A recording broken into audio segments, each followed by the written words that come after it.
Right. Well, Aaron, just give me a brief description of your background, and then we'll lead into what you do for a job and then how you decided that's what you want to do. Yep. You're from Sydney, Australia. right, great city, and your schooling and things like this. Did you? Just normal primary school and then high school, just in my local area. And then after that, I went straight to work for my dad. It was your dad's engine shop. Was Yeah, it? so my dad had an engine shop, which he started in our garage when I was about 3 years old.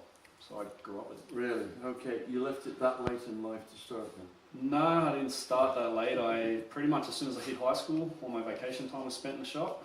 And once I was probably about 14, every day after school I caught the bus to the shop instead of going home and riding push bikes and doing things with my friends. Would it be fair to say you were predisposed towards automotive sports Yeah. mentally before, and would you say your dad was an influence, or was he just a guiding light? He was a guide. He never pushed me anywhere. Well, that's good. Yeah. So basically you're doing this under your own volition. Yeah, absolutely. Right. And you obviously enjoy it. Yeah, 100%. Well, that's great. Okay. I know from our conversations earlier, your shop does a variety of work, and I know you don't want to brag about it, but I think you should feel, I know I feel really good about your Top Fuel stuff. I mean, your Top Fuel car would be highly competitive over here, so you're not giving away anything to the guys over here in terms of performance and that, just because you're from Australia, and that's really great. And I think you told me that at this moment in time, the passes you've made driving a car that you work on was it the third fastest fueler in the 1,000 feet? Third fastest mile per hour ever. The third fastest mile per hour ever in the 1,000 feet. In 1,000 foot or quarter miles. Yeah, great. That's something to brag about there. Now then, I've got notes I've made down here. Unfortunately, it's difficult to read anyone's writing, let alone mine. Right? Racers for racers. Right? I know you drive fueler. Do you drive any other types of cars? I had to go in a sprint car once. That was it. Other than that, no, it's always been drag racing. So started off the top. Did you like driving the Sprinter, but you decided it was too much? No. And there's a limit to how many cars you can drive successfully. There is. No, I was looking after the engine for a racer for a couple of years, and we got towards the end of the season. He just asked me if I'd like to have a drive, and I thought I was going to get to do a couple of laps, and I turned up, bought a license, and he strapped me in, and I did the whole race. So that was pretty cool. Did you enjoy it? I had a ball. If I wasn't drag racing, that's what I would go and do. Yeah, I got to admit, sprint car driving is it's great fun. Yeah. I've never done it. Yeah. I've driven quarter-mile tracks and vehicles not quite as fast as a Sprinter, and I think the test that you're going fast enough on a quarter mile is you get giddy. Yeah, definitely. Right. Now, tell me about the family business. I mean, when your dad started the business when? So be mid-80s, probably about 85, 86. So he started it. So basically it's now a pretty long established business. Well, it's actually the second one. The first one he had for about 18 years, and I wasn't quite old enough to take over, and he honestly just got worn out, which I don't blame him at all. So he sold it to one of our customers, took some time off and went and built a house and did all that, and then realised that he didn't know anything else. That's all he'd ever done, so he opened up a second shop, and this shop's now been going for about 12 years. Right, so in all, he's got best of 30 years experience in this business. Yeah, just as a business owner, but he's done it since he was 16, and he's now 60. And, okay, give me a range of the engines that the shop produces, for what type of racing. I mean,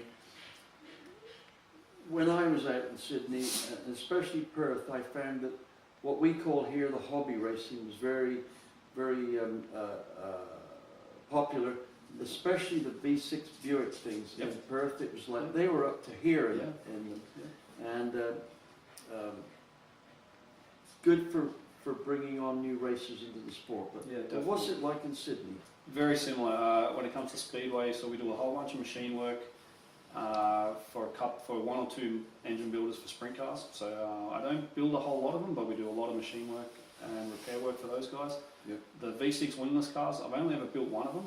It was very successful, but we one of the sprint car engine builders also builds some of the wingless V6 engines as well, and we machine a whole bunch of those, and one of those engines was the Australian champ. So, Right, well that's good. So essentially your shop has a reputation for building championship winning engines. yeah, I'd like to think so, definitely. But yeah, in a lot of areas, like we're a pretty versatile shop. You get some shops that'll be mainly a speedway shop, or some guys will be mainly a road course shop, but we do a whole bunch of stuff from historic road racing, MGs and minis, to stock saloon classes, a little bit of race boat stuff, speedway stuff, but the majority of our work is street strip, like cars, and mainly drag racing cars. Yeah. Well, you mentioned minis there. I mean, in my day, the Mini was the car to race. It was the small block Chevy of the European countries, right? Yep. Now, they haven't made Minis since 1998, I think, or 97, so we're talking 20 years. I have noticed a drop of Minis in Australia by a bunch. Yep. Is it still something that is it got rare, or are the enthusiasts still coming in to get stuff done, and that's what you're seeing? Yeah, the enthusiasts are still there. It's a steady stream. We have mini guys sort of come in on their own. We probably get one guy a month come in with either a block or a cylinder head off a mini just for a recondition or something like that. A lot of restoration stuff. Yep. But the one guy who we do all the MGA series, which is basically the same engine, he's got 3 to 5 engines in our shop in pieces for machine work at any one time, and they're all high-end engines. They've got billet cranks and H-beam rods and forged pistons and gear drives, and we're fitting steel main caps to them, and every single one he does. And we would have to do 20 to 30 engines like machine work for him a year. I don't know where all these people are coming from, but yeah, we do plenty of it. Out of the woods. Yes, definitely. Yeah. Okay, right. Now, Americans who haven't been to Australia probably don't realise that in Australia, motorsport per capita is every bit as popular as it is here, possibly even more so. Yeah. Right? It's like motor racing is not far off what cricket is. Yeah. Right, and a lot more exciting. Yeah. Can you be quiet, please, Casey? Right, we'll interview you next. Right, now, Marvin's written down here some questions which involve me, which with great embarrassment I'll ask you, right? He's got, why travel so far to go to David's place? That's me, by the way. Oh, right. Right. So, give me a non-embarrassing answer for that. Well, David, you're a legend. You're renowned in Yeah, the right. industry. You've already broken the first rule, right?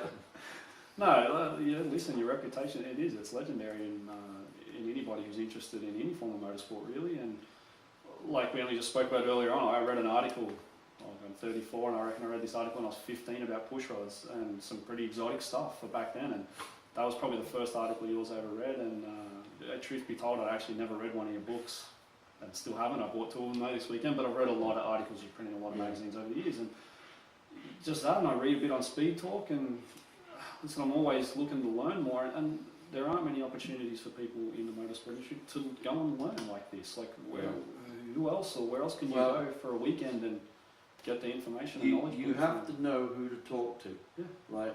And there are some great teachers out there, right? And they're people that I look up to, right? And I like to think that by observing what they do, some of it rubs off on me, right? And I hope that eventually I can pass that along to somebody else. But another question here. So, would it be fair to say that your awareness, Casey, be quiet, please. Awareness of my writings is pretty much from magazine work? Yeah, definitely. From me, from magazines, yeah. I'm probably, I guess, one of the younger fans. I guess you've been around for quite a long time now, so I guess I'm probably a younger age group of people coming through to know about your stuff. But yeah, at home, everybody knows of you. And from the books and from magazine articles. Yeah.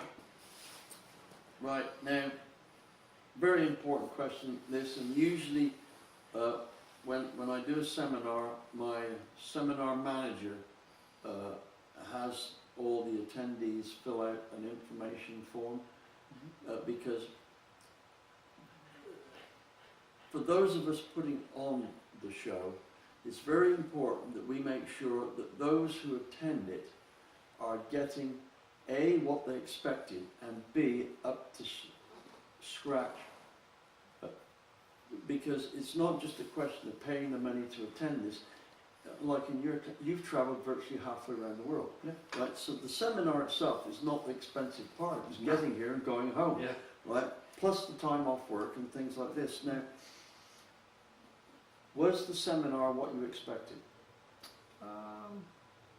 I didn't really know what to expect. Well, to be honest, like I didn't really have any expectations, but like has it, I guess, maybe lived up to what I was hoping it would be? Yeah, definitely. Yeah, it's been awesome. Right. And are you going away with ideas that you now can apply to your race vehicles? Yes. Right. Well, that's good. That essentially, what we're trying to do here is anyone who attends, they can go, when they leave here, they can go away with the knowledge of applying something to make more power than they had before. Yeah, definitely. Right. And I like to think that it's the power they gain is the best $500 worth that they've had. Absolutely. Right. So who knows? In the case of your fueler, because it already makes such a big power output, if we only increase it 1%, I can brag that, well, we added 200 horsepower to this guy's car. Absolutely. Because you won't even notice that in 10,000. You won't be able to use it anyway. Right. 5. Oh, was it good value? Right. Was visiting. So, I need glasses. Right. So, yes, I think that. Let's look at question number 4 here that Marvin put out for me. What did you receive for knowledge? I mean,